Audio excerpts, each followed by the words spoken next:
Although this swampy land may not appear to be much, it was once the location of an important piece of American history. Fort Mose, not pronounced Mosey or Mose, was the location of the first free black settlement in colonial America. It also served as one of the most southern points on the Underground Railroad close to 100 years after it was first built.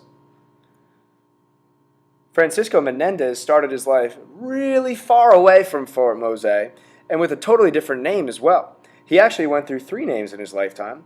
His original name he was given in Africa, one when he was sold as a slave, and then finally the name that he chose when he was a free man, which he is now known as Francisco Menendez. Like other boys in a Mandingo society, Francisco spent the majority of his early life learning valuable lessons from village elders.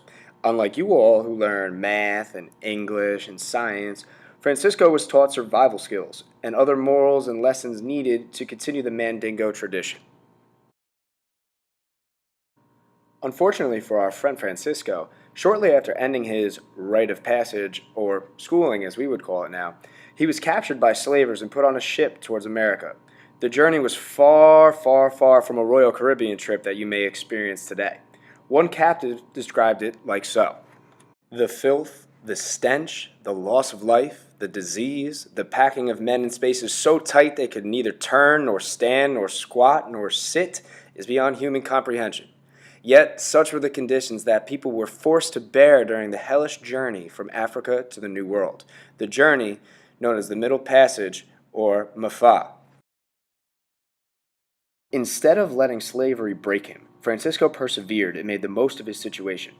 He was able to learn valuable skills and meet multiple friends that ended up helping him plan his escape from Charlestown in South Carolina, where he was a slave owned by the English, to get away towards St. Augustine, Florida, which was ruled by the Spaniards. There, our friend Francisco would finally be allowed to have his freedom back, just like when he was a boy back in Africa.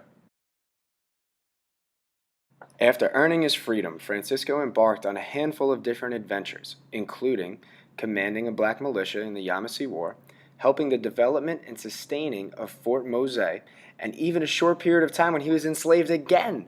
Now, I'm not going to tell you anything else about Francisco, but I will tell you he did plenty of cool things. But that's for you to find out when you end up going through and reading the book, Fort Mose and the story of the man who built the first free black settlement in colonial America.